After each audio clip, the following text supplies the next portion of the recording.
Parang nasa authentic Korean restaurant din. Ah.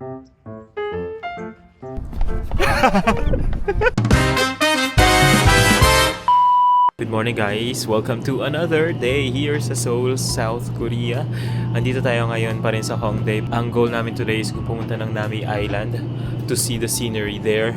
Before that, magbe-breakfast muna kami.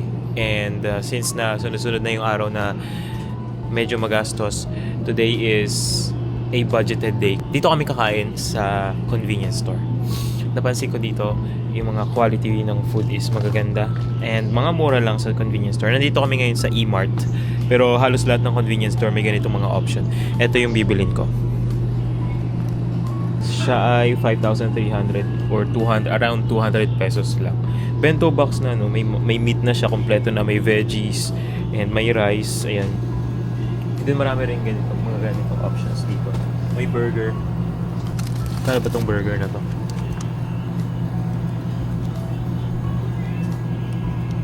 Wala siyang price. So kung nagtitipid na kayo kasi masyado na kayo maraming ginastos, ito yung puntahan talaga, convenience store. Dito magandang bumili ng mga pagkain. So may mga promo rin dito minsan yung mga kape-kape like this. So, itong barista coffee, surprisingly, masarap siya. Tapos buy one take one yung ibang coffee nila. Buy one take one. Ito naman barista buy two plus one take one. So ngayon, papainit natin ito, tapos kakain tayo. Let's go! Minicrowave na namin guys yung food. Let's eat. Taste test. Ito yung una kong convenience store food dito sa South Korea. Bukod sa ramyun. Kasi yung ramyun sa convenience store din yun. Una natin yung rice.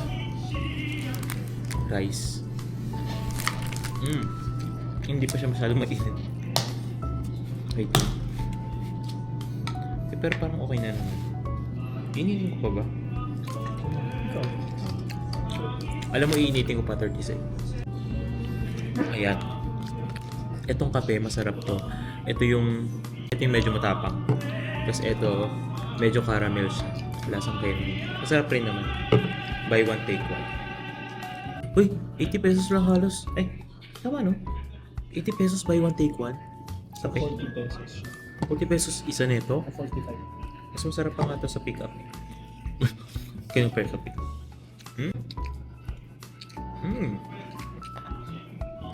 Grabe. Parang nasa authentic Korean restaurant din.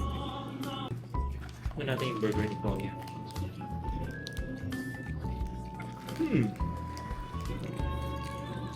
Sarap din yung burger. Lahat masarap. Amazing. Highly recommended. So, tinry ko pala to isa-isa. Ito, parang meat siya. Ang sarap niya. Ito, meron siyang Korean sauce na medyo spicy. Medyo matamis and spicy. Ito, fish cake. Gulay. Hindi ko pa ito tinitikman. Tikman nga natin.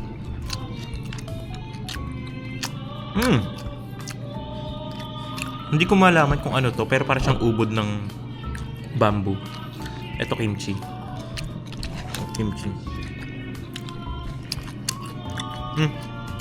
Yung kimchi medyo kakaiba yung lasa niya.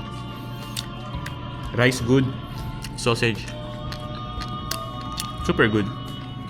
Ito pa siyang tapa. Sarap ng tapa. Tinikman mo to? Grabe yung sarap. Hindi siya pang parang hindi siya pang convenience store na level. Parang nga siyang galing sa restaurant. No joke. Finish. Flawless victory. I must say na yung meal na to 10 over 10. Masarap eh. Or dahil gutom na gutom ako kasi tagal. Hindi pa ako masyadong nakakain since yesterday night. Pero masarap. Ang homey ng food.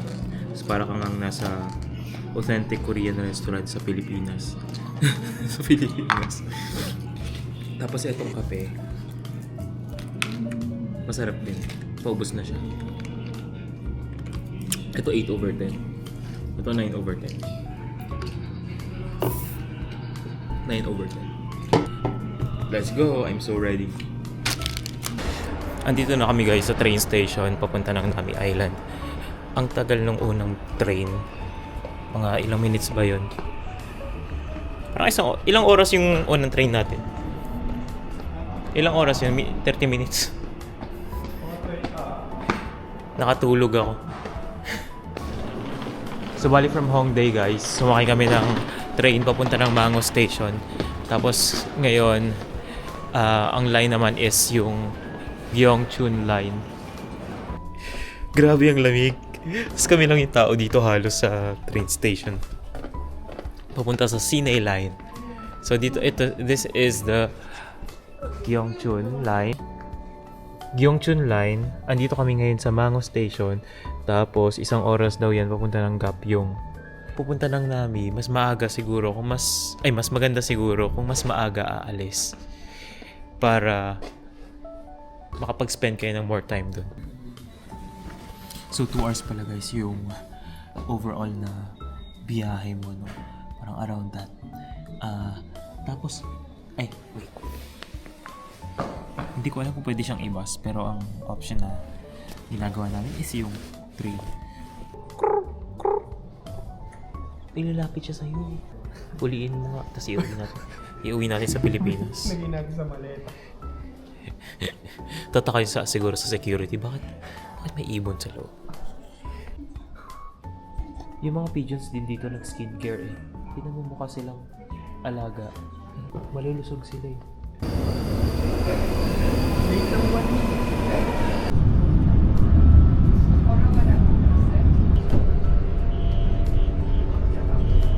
Guys, nandito na kami sa Gapyeong. 1 bus ride na lang para makapunta sa Nami. So ito pala ay outside ng Seoul na yata. Kasi paglabas namin ng train, hindi tinanggap yung climate card. So hindi siya pwedeng gamitin for this station. Kaya ang ginawa namin, nagbayad kami ng 2,750. So wala pa yata yung, magkano ba yun? Parang 100 more than 100 pesos lang, no? Ng cash, nagbayad kami ng cash para makalabas ng station. So dinala nila kami sa opisina and then doon kami nagbayad. Pero nagulat ako, ganito siya ka-cute sa outside. Ganito siya kaganda, tingnan niya. Hindi siya siguro mabibigyan ng justice ng camera, pero ang cute oh. It's a little town with mountains and mixed with modern establishments. Ang ganda ng station nila dito, Gapyeong Station. Ang ganda ng paligid. Ang sarap ng hangin, putik. Parang I can live here. Picturean kita dyan. Gapyeong! Ha!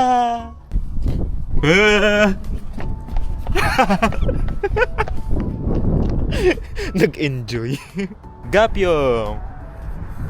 Ang saya. Sarap ng hangin. Woo!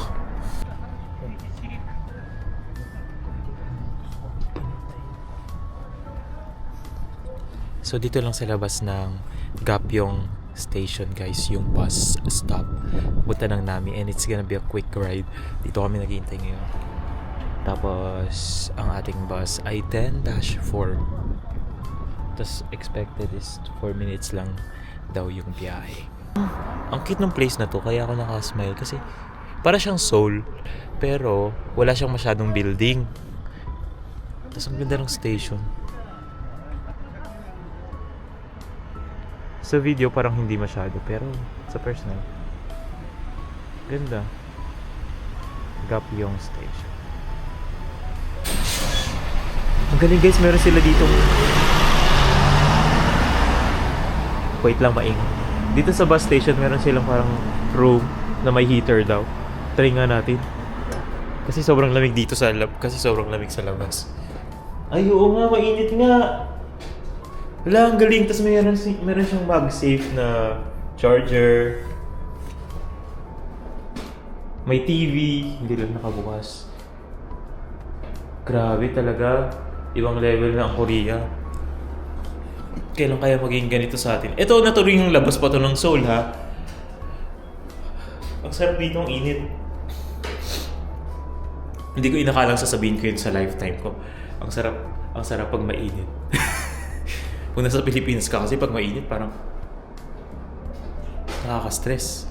Dito, masarap pag mainit pag ganitong panahon. Oh, lalabas ka, ang lamig na naman. Ay, sorry po, sorry. Nabagsak ko yung pinto.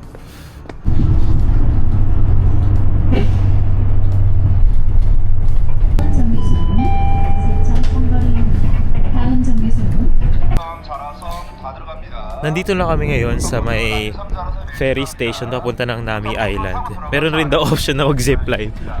Ito yan, oh. Ito yung tower ng zipline papunta ng Nami Island. Pero syempre, ba't tayo mag-zipline? May dala tayo. Hindi ko alam kung paano nila ginagawa yun. Ang cute nito. Isa siyang demon. Kung nanonood kayo ng K-pop Demon Hunters. So mga 1,000 pesos yung papunta. Pero 1,000 pesos pag zipline. At nga pala, doon sa bus, hindi tinatanggap din yung card. So medyo nagpanik kami. Pero pwede naman yung cash. 1,500 pesos per person. Hello. 네. Yeah, where are you from? Philippines. 네, thank you. Thank you. 네, thank you.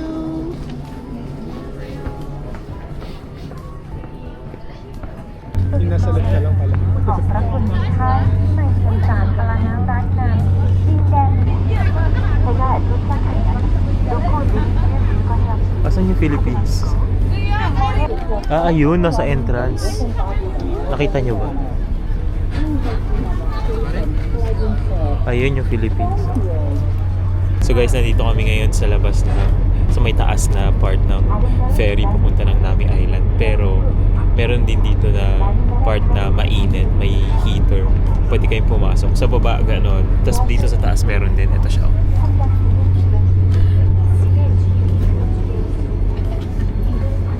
และส่วนเพื่อนที่เก็บป้ายที่นั่งของท่านเมื่อเรือเทียบท่าแล้วกรุณาตรวจสอบทรัพย์สินของท่านก่อน Find the Philippine flag.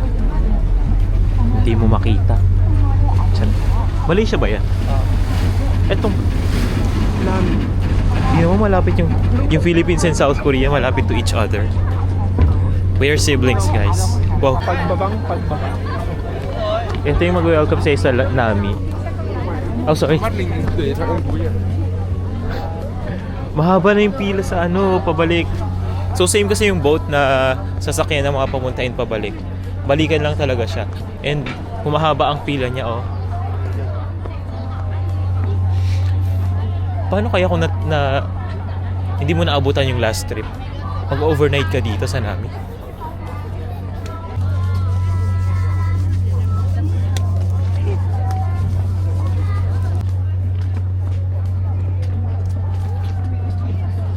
Ito yung kabuuan ng Nami Island. Namirana Republic or Nami Island. Kamusta ka? Ang ganda naman dito. It feels like Baguio but 10 times better. Wow. Nagiging emotional ako ng very light. Wow. Tapos meron pa kasi sila dito pa sound. Sino ba nagpapatugtog? May problema ba yan sa life? Tingnan mo naman to. Ah, Nami Island pala yung sound. English pa siya. Pwedeng umakyat. Tree talk. Huh? May tree talk daw. Ay po, sige. Kasamida. Anong ginagawa niyo dyan? Kuya, kausapin niyo kami, kuya. Uto. Wala, may uto. Nakatawa ka doon.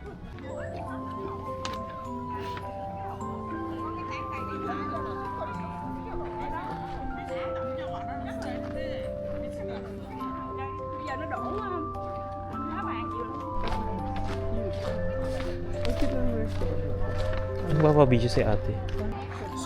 Alam ko na Winter Sonata. Sige. Yung hindi yung K-drama na sikat yung nagpasikat dito sa Nami Island. UNICEF Lounge. Tapos meron siyang Spooky Bros. 3 elves. Char. Caricature. Caricatures. HD pala.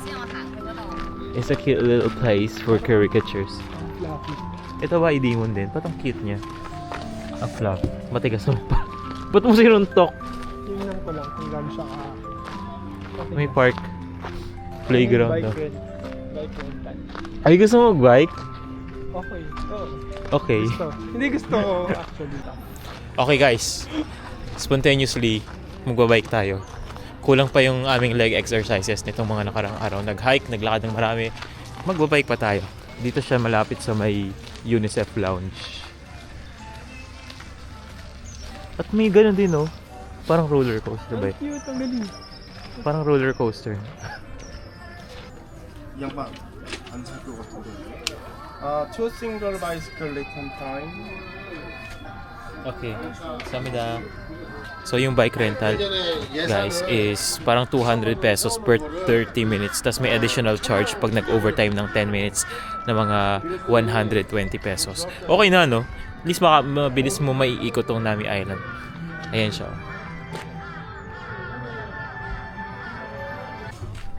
Ito na guys yung bike. Let's go biking dito sa Nami. Marunong po ba ako mag-bike? Wait lang, parang ang taas.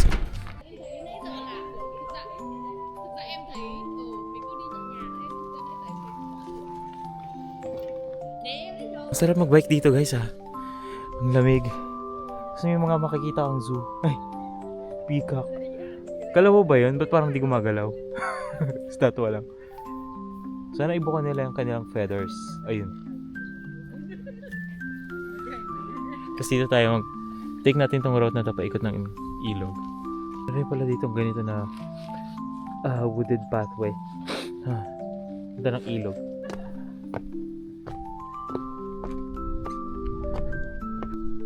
Ganda guys.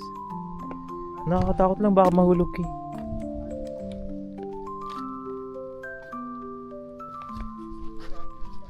Langit ka at lupa ako. Hanggang kailan? Hanggang saan na lang ba? Hanggang dito na lang ba tayo? Mahal mo siya? Mahal mo ba ako? Tingnan natin guys, after 30 minutes yung ating bike. Fairness, sana nalibot natin yung Nami Island. Kung hindi tayo nag-rent ng bike, baka hindi natin nalibot. So, for lunch guys, dahil di pa kami kumakain, dito kami kakain sa The Grills 2, Siyomangi.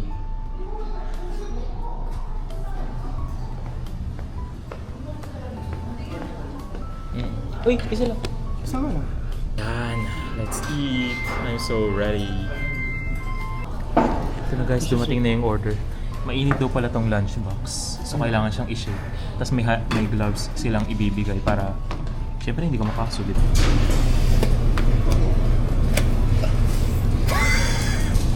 Medyo tanga po siya.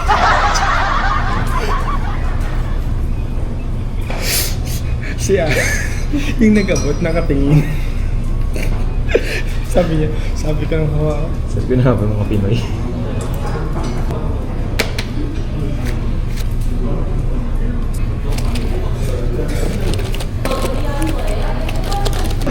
Tuwa ko sa inawakan mo. Tapos gusto ko yung nakatingin talaga siya.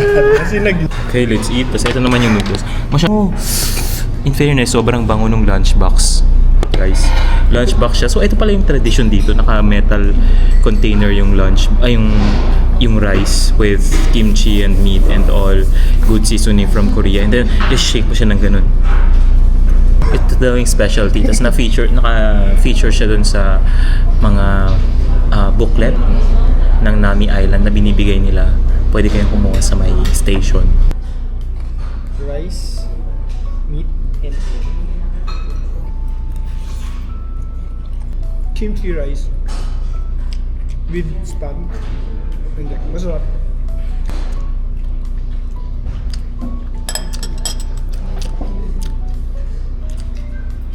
Alam mo yung kakaiba sa kanya? Meron siyang certain seafood taste. Hindi ko alam kung dahil sa nori yun, pero parang mas mas matapang siya.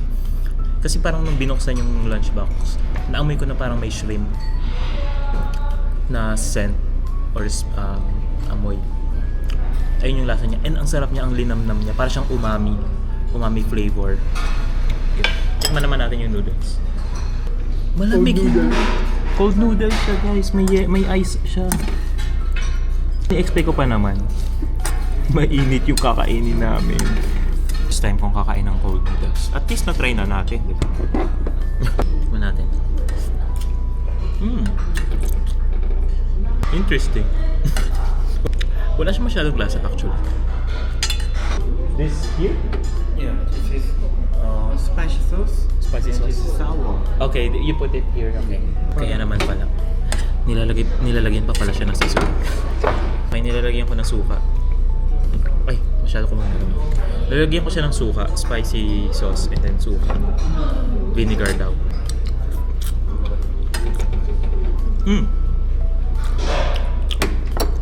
Nagkalasa naman.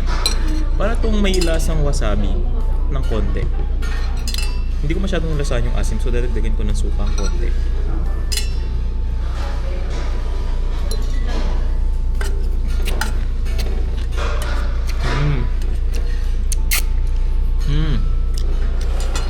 Okay, that's better. Kung i-rate ko itong noodles, siguro 6.5 over 10. Yung lunchbox rice, yung lunchbox 10 over 10.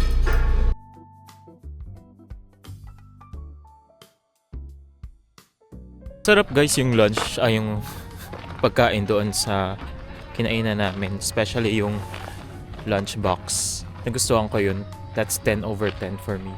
Kasi malasa siya, no? And kakaiba siya na hindi siya parang yung normal na bento box na mabibili mo. So, babalik na kami sa Hongdae. Actually, pumunta muna kami ng Myeongdong for another food trip. Pero before that, syempre need na namin mag-travel ng 2 hours pabalik. Same naman yung route na iti-take. Itsura pala ng Nami paggabi. May mga lamp sila. And since padilim na, no, ang alam ko marami rin ditong mga lights like that. I would recommend to have this trip, especially kung autumn or spring daw. Spring din daw maganda din dito. Maliit lang siya na island, pero masarap dito mag-bike and meron ding food trip kahit papaano. Kanina pagdating namin, I was in awe. Wow. Nung nakita ko yung mga trees, tapos yung mga dahon, yung sunset. Maganda dito pala pumunta ng sunset, huwag yung tanghaling tapat. Para mas maganda mag-picture-picture. So yun lang.